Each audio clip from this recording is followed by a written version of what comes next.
देखो,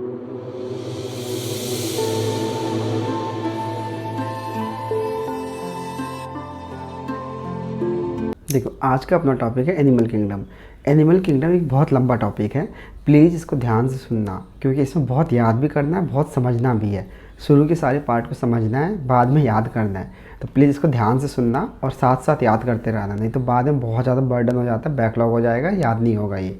ठीक है, तो कैसे करना है इसमें, जैसे मैं बताते जाता हूँ। एनसीईआरटी उसका कवर करते जाना, नोट्स कवर करते जाना और पीवाईक्यू करते जाना।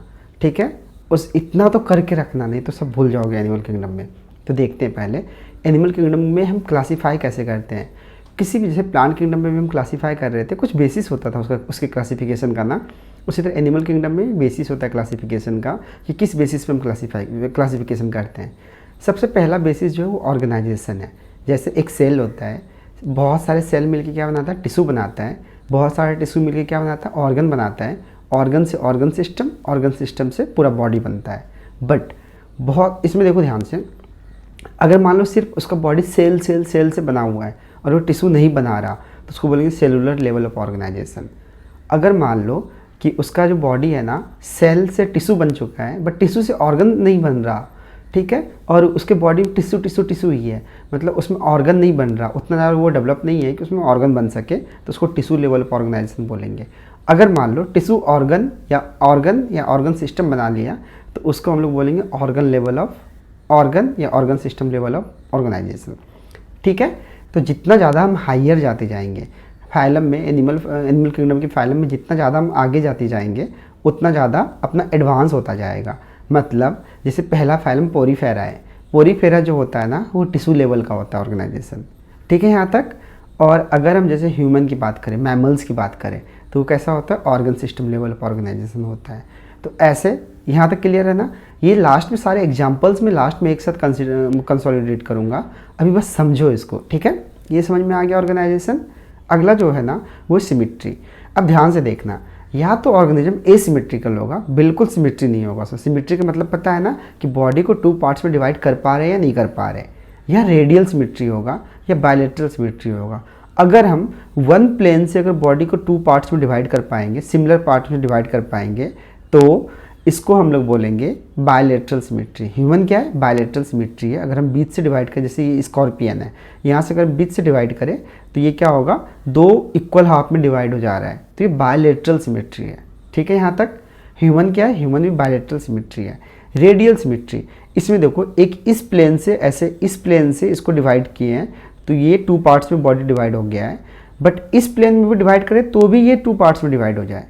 अगर हम इस प्लेन में अगर डिवाइड करें तो भी ये बॉडी 2 पार्ट्स में डिवाइड हो जाए। जैसे स्टार फिश है, ऐसे ऐसे ऐसे होता है, तो इसमें ना हम किसी भी प्लेन में अगर ऐसे डिवाइड करें तो भी हो जाएगा बॉडी 2 पार्ट्स में, ऐसे डिवाइड करें तो भी हो जाएगा, ऐसे करें तो भी हो जाएगा, ऐसे करें तो भी हो जाएगा, ऐसे करें तो भी हो जाएगा।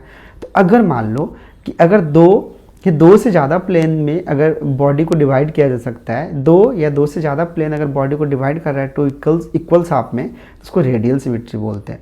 बहुत कम ऑर्गेनिज्म ऐसे हैं हमारी एनिमल किंगडम में जो रेडियल सिमिट्री को फॉलो करता है। ठीक है, यहाँ तक। तो रेडियल सिमिट्री भी समझ में आ गया। बायलेटरल में क्या होता है, एक ही प्लेन से बॉडी को 2 पार्ट्स में डिवाइड करते हैं। ठीक है, तो बाय 1 प्लेन। यहाँ तक समझ में आ गया ना। एसिमेट्रिकल में क्या होता है, बॉडी को हम किसी भी प्लेन में हम डिवाइड नहीं कर सकते 2 पार्ट्स में। Clear, organisation and symmetry clear है अभी तक। उसके अलावा जर्म सेल, सबसे ज़्यादा कंफ्यूजिंग जो होता है वो जर्म सेल ही होता है। तो इसको मैं समझाने की कोशिश करता हूँ। देखो ध्यान से, जो हमारा ह्यूमन होता है ना, जैसे ह्यूमन के केस में देखो, ऐसे हर एनिमल में यही होता है। मेल स्पर्म प्रोड्यूस करता है, फीमेल ओवम प्रोड्यूस करती है, दोनों फ्यूज होकर क्या बनाता है, जायगोट। जायगोट बनने के बाद क्या होता है ना, वो जायगोट का डेवलपमेंट होता है। जायगोट पहले क्या होता है, ऐसे ऐसे ऐसे ऐसे बहुत सारे सेल में ऐसे बन जाता है, उसको बोलते हैं मोरूला। क्लियर, क्या बोलते हैं उसको, मोरूला। जायगोट से मोरूला बनने के बाद क्या होता है ना, कि मोरूला के अंदर क्या होता है ना, कि जर्म सेल डिवाइड होते हैं। मतलब मोरूला के अंदर ना लेयर्स ऑफ सेल डिवाइड होता है, तो उसको हम लोग बोलते हैं जर्म सेल। इसको जर्म सेल इसलिए बोलते हैं क्योंकि यही ना बॉडी का हर एक स्ट्रक्चर बनाएगा, मतलब हर एक स्ट्रक्चर को जर्मिनेट करवाएगा, इसलिए इसको जर्म सेल बोलते हैं। ठीक है, पहले जायगोट के बाद मोरूला के बाद ब्लास्टुला में क्या होता है, जर्म सेल बनता है। अगर मान लो ब्लास्टुला में मात्र दो लेयर है और उसी 2 लेयर से पूरे बॉडी का ऑर्गेनाइजेशन हो रहा है, तो ऐसे ऑर्गेनिज्म को बोलते हैं डिप्लोब्लास्टिक। ठीक है, यहाँ तक हमारे बॉडी का जो सेल होता है ना, डिफरेंट लेयर से ओरिजिन होते हैं।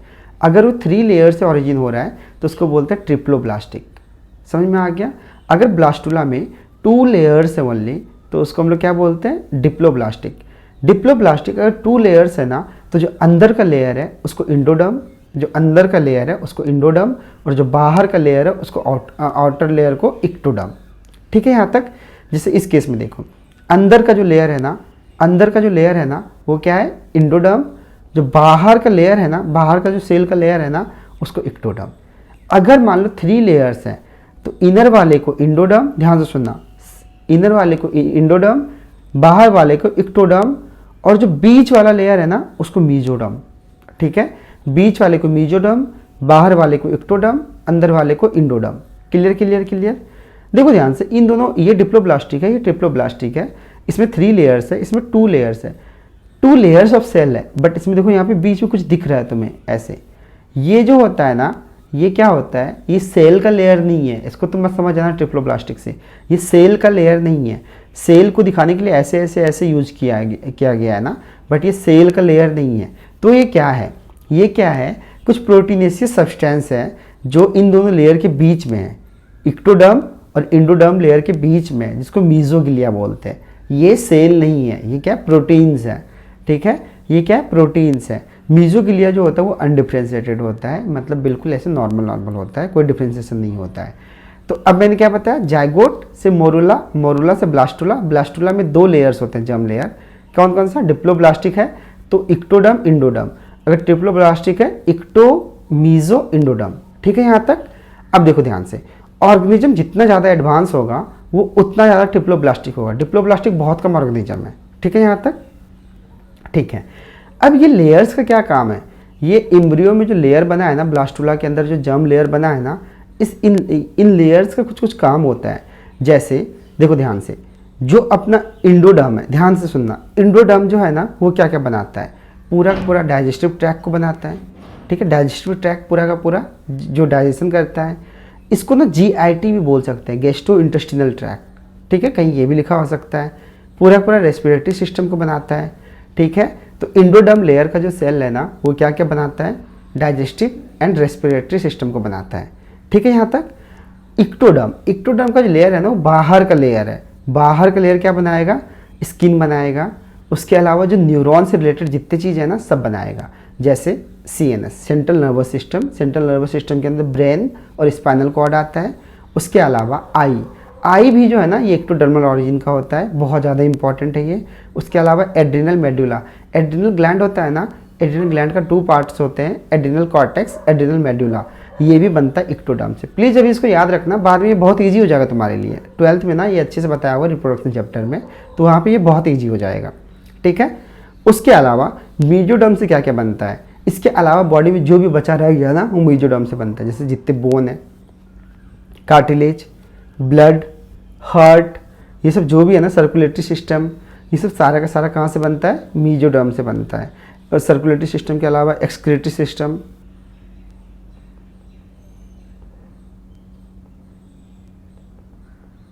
ठीक है, यहाँ तक। तो याद क्या रखते हैं तुम्हें? इंडोडर्म से क्या बनता है? जल्दी बताओ। इंडोडर्म से क्या बनता है? गैस्ट्रो इंटेस्टिनल ट्रैक, मतलब डाइजेस्टिव ट्रैक, और रेस्पिरेटरी ट्रैक। ठीक है, ये दोनों याद रखना। तो अब अगर मैं तुमसे इसमें पूछूं लीवर कहाँ से बनता है, क्या होगा आंसर? बताओ जल्दी से, कहाँ से होगा? इंडोडर्म से। ठीक है, इक्टोडर्म से क्या बनता है? स्किन एंड CNS मतलब क्या?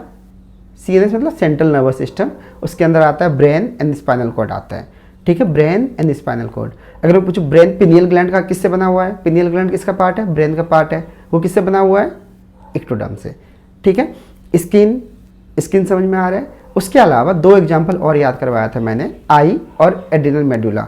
एड्रिनल ग्लैंड का जो मेडुला वाला पार्ट होता है ना वो भी यहीं से बना होता है। क्लियर यहाँ तक। उसके अलावा बॉडी में जो भी बचा रह गया ना वो सारा का सारा मीजोडर्म बनाता है। कार्टिलेज, हार्ट, किडनी, बोन, ये सब सारा का सारा मीजोडर्म बनाता है। प्लीज़ इसको याद रखना, बाद में बहुत दिक्कत आएगी। ठीक है, ये और क्या डिफ्रेंशिएट करना है, ये डिप्लोब्लास्टिक है नॉट ट्रिप्लोब्लास्टिक है। बीच का लेयर ए सेलुलर है, सेल नहीं है, ये प्रोटीन का लेयर है जिसको मीजोगिलिया बोलते हैं। इस पर क्वेश्चन पूछे जाते हैं, ठीक है। अब आगे देखते हैं। अब क्या होता है ना, जैसे ये ट्रिप्लोब्लास्टिक एनिमल है, ठीक है, यहाँ तक ट्रिप्लोब्लास्टिक एनिमल है। मीजोडर्म क्या होता है ना, मीजोडर्म स्प्लिट करता है, देखो ध्यान से, मीजोडर्म बीच से स्प्लिट किया है, स्प्लिट करके ना बॉडी में कैविटी बनाया है। क्या किया है, ट्रिप्लोब्लास्टिक है, ये क्या इक्टोडर्म है, ये क्या अंदर का इंडोडर्म है, और ये मीजोडर्मल लेयर था। और मीजोडर्मल लेयर क्या हुआ, बीच से स्प्लिट कर गया। बीच से स्प्लिट जब किया ना, तो ये जब बीच से स्प्लिट करेगा तो बीच में बॉडी में कैविटी बनाएगा, स्पेस बनाएगा, ठीक है, ध्यान से सुनना, बीच में बॉडी में कैविटी स्पेस बनाएगा। ऐसे ऑर्गेनिज्म जिसमें मीजोडर्म स्प्लिट करके बीच में बॉडी में ये कैविटी बनाता है, स्पेस बनाता है, उसको सिलोमेट बोलते हैं। सिलोम मतलब क्या होता है, बॉडी कैविटी, ठीक है। जैसे ह्यूमन बॉडी को देखो, अगर हम अंदर काट के देखेंगे, बॉडी में बहुत स्पेस है ना, वो क्या होता है, वो मीजोडर्मल की स्प्लिट की वजह से बनता है। मीजोडर्म एम्ब्रियो में स्प्लिट करता है और यहीं पे ये स्पेस बनता है, समझ में आ गया। जैसे अगर मान लो मीजोडर्म में हार्ट बनाएगा तो इस स्पेस में हार्ट चला जाएगा। लीवर बनाया, मतलब मान लो कि यहाँ से किडनी बनाएगा तो ये किडनी इस स्पेस में चला जाएगा, ठीक है। तो मीजोडर्म लेयर जो बीच वाला लेयर है वो स्प्लिट करता है और बॉडी में कैविटी बनाता है। अगर ये स्प्लिट ना हो तो हमारा पूरा बॉडी सॉलिड होगा, है ना, जो सॉलिड तो है नहीं, अंदर से क्या है, बहुत स्पेस होता है, बहुत खाली खाली भी होता है। तो ये जो बॉडी कैविटी होता है ना, ट्रू बॉडी कैविटी, ट्रू जो सिलोम होता है ना, वो लाइंड होता है किससे, लाइंड होता है मीजोडर्म से। और फॉर्म कैसे होता है, बाय स्प्लिट ऑफ मीजोडर्म। समझ में आ गया यहाँ तक। अगर बॉडी में कोई कैविटी नहीं है, कोई स्प्लिट नहीं हो रहा, कुछ ऑर्गेनिज्म ऐसे भी होते हैं जिसमें कोई कैविटी नहीं होता, कोई स्प्लिट नहीं होता, उसको बोलते हैं एसिलोमेट। बायो में जहाँ भी ए लगा हो उसका मतलब होता है एब्सेंट, तो इसमें कोई बॉडी कैविटी नहीं है। समझ में आ गया यहाँ तक। अगला देखो, अगर ये स्प्लिट ना करके मीजोडर्म क्या करेगा ना, ऐसे पॉकेट बना लेगा। ये स्प्लिट नहीं हुआ है मीजोडर्म में, मीजोडर्म क्या किया ना, बीच बीच से सिकुड़ के ऐसे पॉकेट बना लिया है, तो बॉडी कैविटी यहाँ बन रहा है। बट ये लाइंड किससे है, मीजोडर्म से लाइंड है नहीं, बट एक्चुअल में जो बॉडी कैविटी होता है ना, वो हमेशा मीजोडर्म से लाइन होना चाहिए। इसमें क्या हुआ, मीजोडर्म ना ऐसे श्रिंक कर गया है, बीच बीच से कट के श्रिंक हो गया है, तो बीच में ये बॉडी कैविटी बन रहा है, बट ये body cavity not lined by mesoderm, तो ये ट्रू बॉडी कैविटी नहीं है। इसलिए बट कैविटी तो है बॉडी का यहाँ पे, है ना, तो इसको बोलते हैं सूडोसिलोमेट। समझ में आ गया यहाँ तक। बॉडी कैविटी फॉर्म हो रहा है by pockets of mesoderm, not by splitting. ये क्या किया, यहाँ पे ना ऐसे सिकुड़ गया बीच में मीजोडर्म, तो बीच में स्पेस जो बना ना, वो बॉडी कैविटी बन गया। तो बॉडी कैविटी यहाँ पे कौन लाइन कर रहा है, एक साइड से इंडोडर्म और एक साइड से इक्टोडर्म। ये ट्रू बॉडी कैविटी नहीं है, तो सूडोसिलोमेट है। समझ में यहाँ तक आ गया, समझ में ये क्लियर है ना। प्लीज़ वीडियो स्टॉप करो और प्लीज़ इसको समझो एक बार, ठीक है। ट्रू बॉडी कैविटी जो होता है ना, वो मीजोडर्म के स्प्लिट से बनता है, मीजोडर्म के स्प्लिट से बनता है, और वो लाइन किससे होता है, मीजोडर्मल लाइनिंग होता है उसके चारों बगल, ठीक है। अगला देखते हैं। अगला क्या होता है ना, सेगमेंटेशन, वेरी वेरी इंपॉर्टेंट। इससे पहले वाला जो बॉडी कैविटी था वो भी बहुत इंपॉर्टेंट था, अगला सेगमेंटेशन बहुत इंपॉर्टेंट है। सेगमेंटेशन का ना अगला नाम होता है मेटामेरिज्म। मेटामेरिज्म, इसमें क्या होता है ना, बॉडी डिवाइड होता है सेगमेंट्स में, बॉडी डिवाइड होता है सेगमेंट्स में। जैसे देखो ध्यान से, ये जो सेगमेंट्स है ना, और ईच सेगमेंट जो है ना उसका इंडिपेंडेंट नर्व होता है, इंडिपेंडेंट ब्लड वेसल होने चाहिए। बॉडी डिवाइडेड अगर सेगमेंट्स में है ना, तो उसको हम लोग क्या बोलते हैं, सेगमेंटेशन। सेगमेंटेशन ना उसको मेटामेरिज्म भी बोलते हैं। इसके 3 फाइलम एग्जाम्पल है, तीनों फाइलम बहुत इंपॉर्टेंट है। एनिलिड्स जो फाइलम है ना, उसके अंदर आता है कौन, अर्थवॉर्म आता है। अर्थवॉर्म का बॉडी सेगमेंटेड होता है, ठीक है, और हर एक सेगमेंट का अपना अलग अलग blood vessel and nerve supply होता है, ये याद रखना। इस segment should have independent nerve supply and blood vessel. Arthropoda के अंदर आता है इंसेक्ट्स का भी बॉडी डिवाइडेड होता है, और हर एक सेगमेंट का अलग अलग नर्व सप्लाई ब्लड सप्लाई होता है। कॉर्डेटा के अंदर आता है वर्टिब्रेट, जैसे ह्यूमन की बॉडी, क्या ह्यूमन की बॉडी सेगमेंटेड है, बताओ जल्दी से। नहीं है सेगमेंटेड, ये इंटरनल सेगमेंटेशन है, ठीक है। इसमें ह्यूमन की बॉडी में क्या होता है ना, हर एक पार्ट का अलग अलग नर्व सप्लाई होता है, हर एक सेगमेंट का अलग अलग नर्व सप्लाई होता है। जैसे अगर मान लो कि ह्यूमन की बॉडी का ना, मैंने ऐसे देखो, ऐसे मैंने ट्रंक बना दिया, तो ऐसे होता है इसमें। जैसे मान लो कि ये वाला पार्ट ना T3 अगर सप्लाई कर रहा है तो ये वाला पूरे पार्ट को T4 नर्व सप्लाई करेगा, T5 करेगा, ऐसे ऐसे करके बॉडी भी सेगमेंटेड होता है। ह्यूमन का बॉडी सेगमेंटेड होता है, सारे कॉर्डेटा का बॉडी सेगमेंटेड होता है। ये कंफ्यूजिंग है बट याद रखना, इंटरनल सेगमेंटेशन होता है ह्यूमन में, एक्सटर्नल सेगमेंटेशन नहीं होता, बाहर से नहीं दिखता बट सेगमेंटेशन होता है ह्यूमन बॉडी में। ठीक है, यहाँ तक कॉर्डेटा, जितने वर्टिब्रेट्स है ना, जितने भी कॉर्डेटा है ना, कॉर्डेटा का मतलब क्या होता है आगे समझ आएगा, अभी नहीं आ रहा तो। कॉर्डेटा जितने भी है ना सब सेगमेंटेड होते हैं, इसलिए मैंने इसको हाईलाइट कर रखा है क्योंकि बाहर से देखने में सेगमेंट नहीं दिखता बट ये सेगमेंटेड होता है। एक ही ऑर्गेनिज्म है टेप वर्म, इसका बॉडी देखो ऐसे ऐसे ऐसे डिवाइडेड है, क्या ये सेगमेंटेड है? ये सेगमेंटेड बिल्कुल नहीं है, ये बस एक्सटर्नल सेगमेंटेशन है। इंटरनल सेगमेंटेशन चाहिए जिसमें कि हर एक सेगमेंट का इंडिपेंडेंट नर्व हो, इंडिपेंडेंट ब्लड वेसल हो। ये क्या है, एक्सटर्नली सेगमेंटेड है, अंदर से सेगमेंटेड नहीं है। हर सेगमेंट का अलग अलग नर्व, अलग अलग ब्लड वेसल नहीं है, तो ये ऑर्गेनिज्म सेगमेंटेड नहीं है। समझ में यहाँ तक आ गया? तो इसको हम लोग क्या बोलते हैं, सूडो सेगमेंटेड बोलते हैं। क्लियर है यहाँ तक ना? आगे ये सब बहुत क्लियर हो जाएगा तुम्हारे लिए, बस मैं वहाँ बोलूँगा ये सेगमेंटेड है, ये सेगमेंटेड नहीं है, ऐसे ऐसे बोलूँगा बस। ठीक है, तो समझ आना चाहिए क्या मैं बोलना चाह रहा हूँ। ठीक है यहाँ तक। उसके अलावा हमारा जो बॉडी होता है ना, बॉडी में इम्ब्रियो में, जब इम्ब्रियो में डेवलपमेंट होता रहता है ना, तो देखो अंदर तो गट ट्यूब बन रहा है, गट का मतलब क्या, डाइजेस्टिव ट्रैक्ट बन रहा है, ये इंडोडर्म है। बाहर की तरफ क्या है ना, ये जो ब्लू कलर से है ये इक्टोडर्म है, और बीच में ये जो यहाँ पे पिंकिश कलर से है ये मीजोडर्म है। ध्यान से सुनना, ये गट ट्यूब है। जो सरफेस अर्थ की तरफ होता है, जो सरफेस नीचे की तरफ होता है उसको वेंट्रल बोलते हैं, और जो पीछे की तरफ होता है उसको डॉर्सल सरफेस बोलते हैं। तो ये सरफेस क्या है, वेंट्रल है, और ये सरफेस क्या, डॉर्सल है।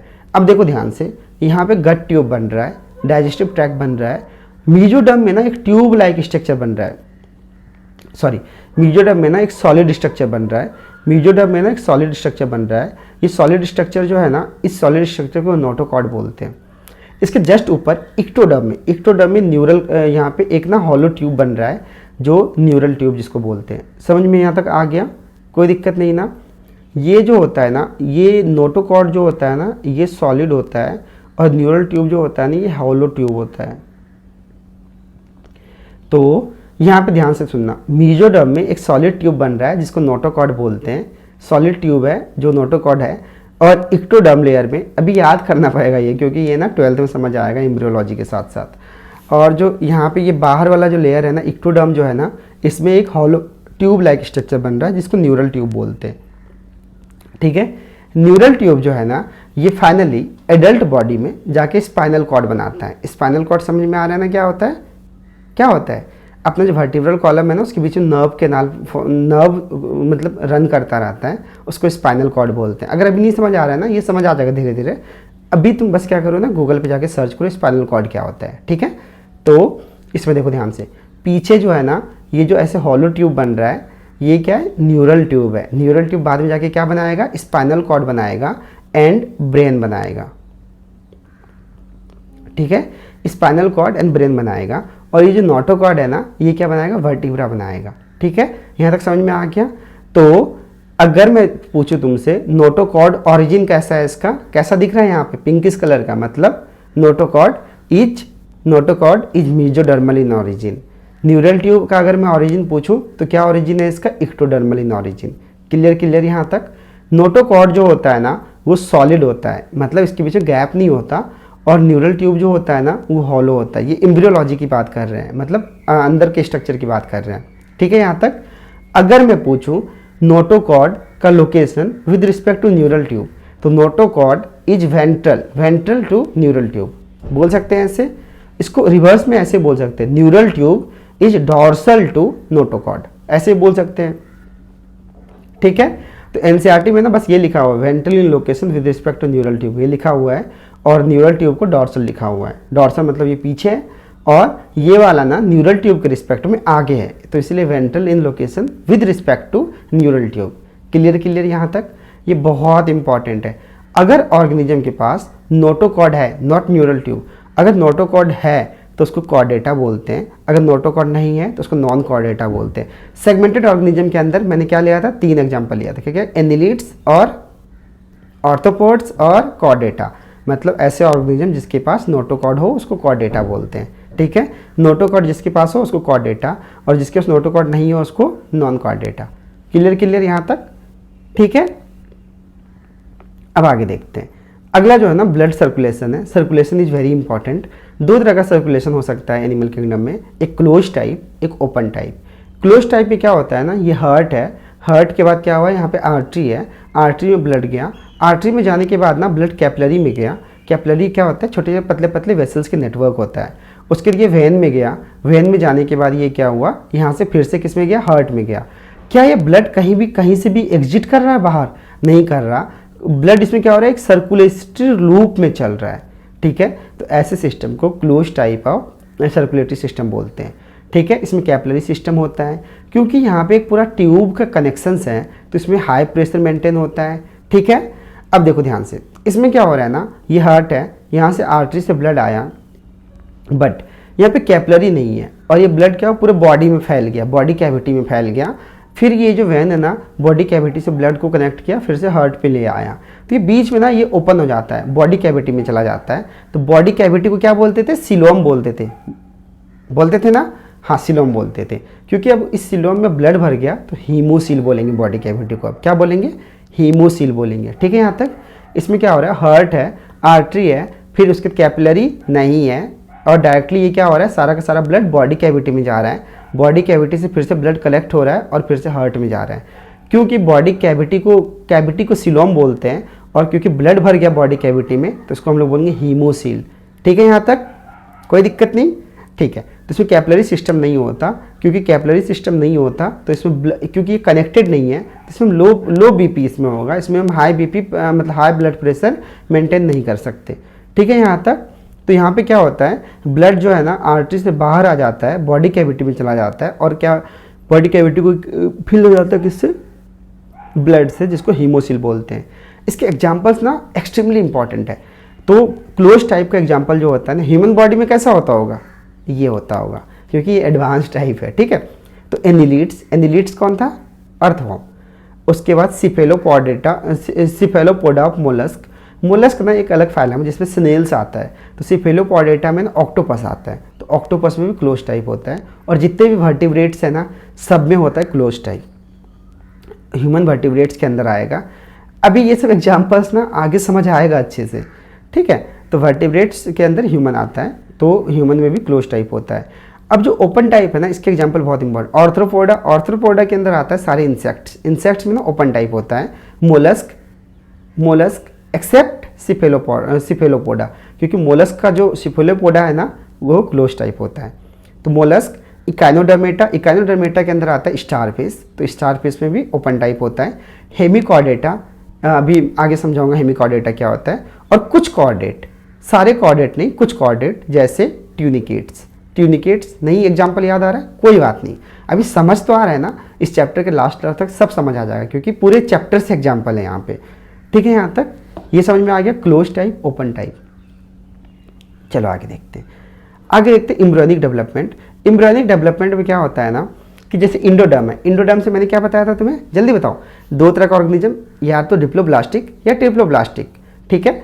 इंडोडर्म क्या होता है, सबसे इनर लेयर होता था। इंडोडर्म से क्या बनता था, पूरा गैस्ट्रोइंटेस्टिनल ट्रैक्ट बनता था, रेस्पिरेटरी ट्रैक्ट बनता था, मतलब पूरा का पूरा डाइजेस्टिव ट्रैक्ट बनता था और रेस्पिरेटरी ट्रैक्ट बनता था, ठीक है। यहाँ तक तो अगर मान लो जैसे इंडोडर्म जो है ना, ये क्या बना रहा है, पूरा का पूरा डाइजेस्टिव ट्रैक्ट बना रहा है। डाइजेस्टिव ट्रैक्ट जो है ना एक पाइप है जो माउथ से ओपन होता है और एनस तक जाके वहाँ तक जाता है, ठीक है। यहाँ तक उसी में इंडोडर्म पूरा पूरा गट ट्यूब को बनाता है।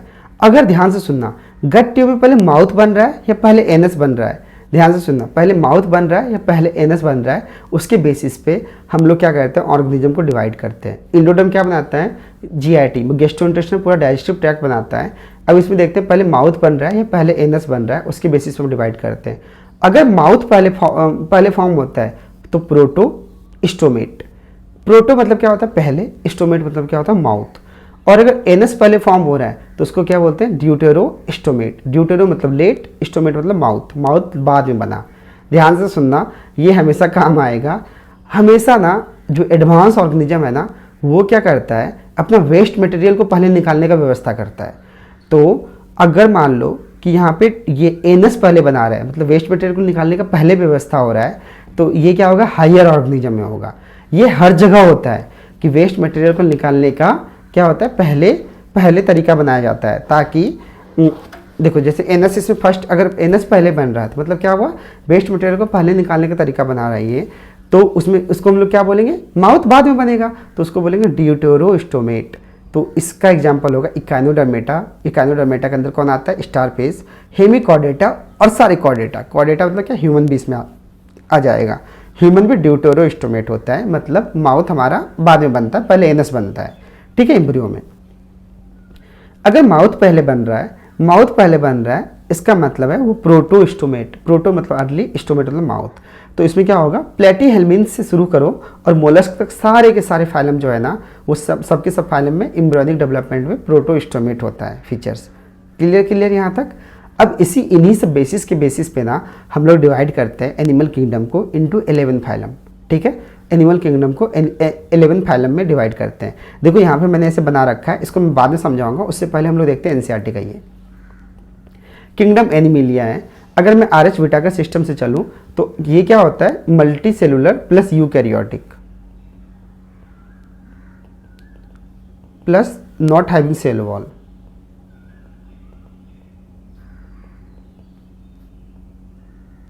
यही था ना आर एच विटाकर सिस्टम में, कि पहले तो यूकैरियोटिक ऑर्गेनिज्म, उसमें यूनिसेलुलर या मल्टी सेलुलर। मल्टी सेलुलर में भी सेल वॉल है या नहीं है, सेल वॉल जिसके पास नहीं है वो एनिमिलिया। तो इसका मतलब क्या, यूकैरियोटिक है, मल्टी सेलुलर है, प्लस क्या है, इसके पास सेल वॉल नहीं है। एनिमल को ना लेवल ऑफ ऑर्गेनाइजेशन पे पहले डिवाइड करते हैं। पहले सेलुलर लेवल ऑफ ऑर्गेनाइजेशन देखते हैं। सेलुलर लेवल ऑफ ऑर्गेनाइजेशन या टिश्यू या ऑर्गन सिस्टम। सबसे पहला क्या था अपना बेसिस, लेवल ऑफ ऑर्गेनाइजेशन था। सेलुलर लेवल ऑफ ऑर्गेनाइजेशन का मतलब ये है ना कि सेल वाइज है, ऐसे ज़्यादा इसमें टिश्यू बन नहीं रहा है, ठीक है। जो सेलुलर लेवल का ऑर्गेनाइजेशन वाला होता है ना, क्योंकि उसका बॉडी प्रॉपर्ली ऑर्गेनाइज नहीं है, तो इसलिए उसमें क्या होता है, मोस्टली वो एसिमेट्रिकल होता है, और इसका बॉडी कैविटी एसिलोमेट होता है। क्योंकि बॉडी कैविटी कहाँ बनता था, जल्दी बताओ, कहाँ बनता था बॉडी कैविटी? देखो ऐसे होता था, इक्टोडर्म, अंदर इंडोडर्म और मीजोडर्म डिवाइड होके बनता था बॉडी कैविटी। तो क्योंकि इसमें बॉडी कैविटी नहीं होता, तो most of the cellular level वाला जो होता है वो एसिमेट्रिकल होता है, और बॉडी कैविटी नहीं होता है तो वो एसिलोमेटा होता है। और इसके अंदर जो फाइलम आता है ना, फाइलम पॉरीफेरा आता है, ठीक है यहाँ तक। अब देखते हैं अगर टिश्यू ऑर्गन या organ system level of organisation है, तो हम ये देखते हैं कि उसका जो सिमेट्री वो रेडियल है या बायलेटरल है। ध्यान से सुनना, रेडियल है या बायलेटरल है। रेडियल का मतलब क्या होता था, divided by more than two और मोर देन टू प्लेन, ठीक है। बॉडी को 2 या 2 से ज़्यादा प्लेन में डिवाइड किया जा सकता है। तो रेडियल सिमेट्री में भी क्या होता है ना, एसिलोमेट होता है। एसिलोमेट मतलब क्या, बॉडी कैविटी नहीं बना है अभी। तो उस केस में 2 फाइलम आ जाता है अपने पास। एक होता है निडेरिया को सिलेंट्रेटा बोलते हैं, और टीनोफोरा आता है, ठीक है यहाँ तक। अब आगे देखते हैं बायलेटरल सिमेट्री, ठीक है। रेडियल सिमेट्री के अंदर 2 फाइलम आ गया, एसिलोमेट। तो इसी को ना रिवर्स करके मैं क्वेश्चन पूछ सकता हूँ, पोरीफेरा में सिमेट्री क्या है, तो क्या आंसर होगा, एसिमेट्रिकल। अगर टीनोफोरा में सिमेट्री क्या है, रेडियल सिमेट्री, ठीक है यहाँ तक। बायलेटरल की बात करते हैं। अब बायलेटरल में देखते हैं, जितना भी सिलोम उलोम है ना, ये सब सारा का सारा बायलेटरल इसमें आता है, मतलब हायर लेवल में आता है। तो बायलेटरल में अब देखते हैं कि सिलोमेट है या नहीं है। अगर सिलोम नहीं है, बॉडी कैविटी नहीं है, तो वो प्लेटीहेल्मिन्थ से एक फाइलम आ जाएगा, ठीक है यहाँ तक। अगर सूडोसिलोम है तो वो एस्केलमेंथिस आ जाएगा। बहुत इंपॉर्टेंट क्वेश्चन है ये सूडोसिलोम वाला, इसमें ना बहुत क्वेश्चन पूछा गया है। एस्केलमेंथिस आ जाएगा, सूडोसिलोम अगर है तो उसके अंदर एस्केलमेंथिस आ जाएगा। अभी हल्का हल्का समझो, हल्का हल्का याद करो इस चैप्टर को। इस वीडियो में याद करना ज़्यादा है, क्योंकि आगे जब मैं एक्सप्लेन करते जाऊँगा ना, सब समझ आता जाएगा, ठीक है यहाँ तक। तो ये क्या है, एस्केलमेंथिस क्या है, सूडोसिलोमेट है। क्लियर यहाँ तक, सूडोसिलोमेट है। अगर ट्रू सिलोम है, ट्रू सिलोम के अंदर एनिलीड्स आता है, ऑर्थोपोडा आता है, मोलस्क आता है, इकाइनोडर्मेटा आता है, हेमिकॉर्डेटा आता है, कॉर्डेटा आता है। तो अपने पास 11 फाइलम हो गया टोटल। अब एक चीज़ ध्यान रखना, यहाँ पे इकाइनोडर्मेटा के पास ना स्टार लगा रखा है। क्यों स्टार लगा रखा है, क्योंकि इकाइनोडर्मेटा जो होता है ना, एडल्ट में रेडियल सिमेट्री शो करता है, बट इसका जो लार्वा होता है ना, वो बायलेटरल सिमेट्री शो करता है, ठीक है। जो एडल्ट है ना, एडल्ट जो है ना, वो क्या करता है, एग्जिबिट रेडियल। अगर एडल्ट है ना, एडल्ट रेडियल सिमेट्री शो करता है, बट इसका जो लार्वा है ना, लार्वा बायलैटरल सिमेट्री शो करता है, इसीलिए इसको हमने बायलैटरल में रख रखा है, जबकि होता कैसा है एडल्ट में, ये रेडियल सिमेट्री होता है। तो प्लीज़ ये 11 के 11 फाइलम प्लीज़ याद रखना, ठीक है। अगर यहाँ तक तुम्हें समझ में आ रहा है तो इसी को ना मैंने इलोबरेट करके बताया है हल्का सा, देखो ध्यान से, ये उल्टा सा हो जाएगा।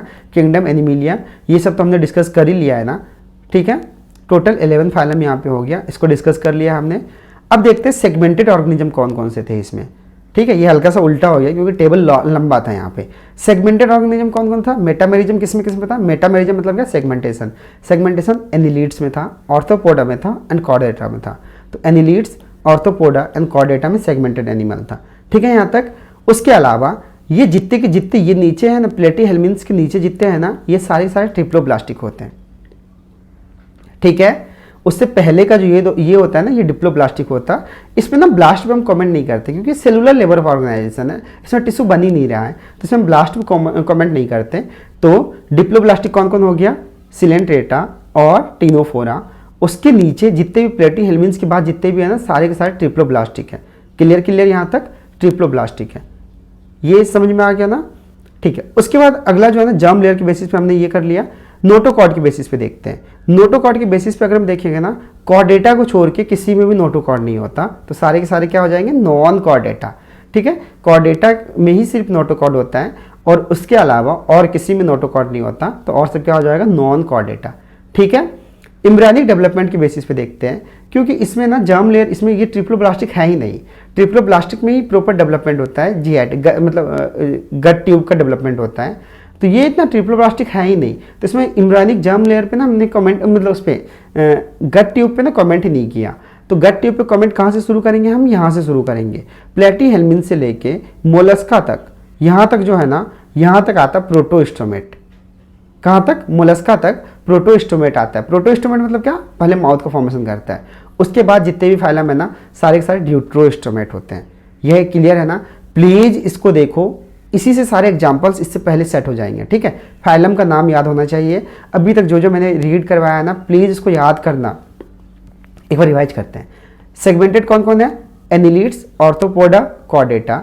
इकाइनोडर्मेटा का क्या स्पेशल फीचर था, ये रेडियल सिमेट्री एडल्ट में होता है और लार्वल स्टेज में क्या होता है, बायलैटरल सिमेट्री होता है। क्योंकि ये सेलुलर पॉलीफेरा सेलुलर लेवर है, तो कोई जर्म लेयर नहीं होगा, और ये दोनों डिप्लोब्लास्टिक होगा, दो ही लेयर होगा, और उसके नीचे सारे सारे ट्रिप्लोब्लास्टिक होगा। प्लेटीहेल्मिन्थ्स के नीचे सारे सारे ट्रिप्लोब्लास्टिक। जो ट्रिप्लोब्लास्टिक होता है ना, उसी में गट ट्यूब प्रॉपर बनता है, और इसीलिए इससे पहले हमने गट ट्यूब पे कोई कमेंट नहीं किया।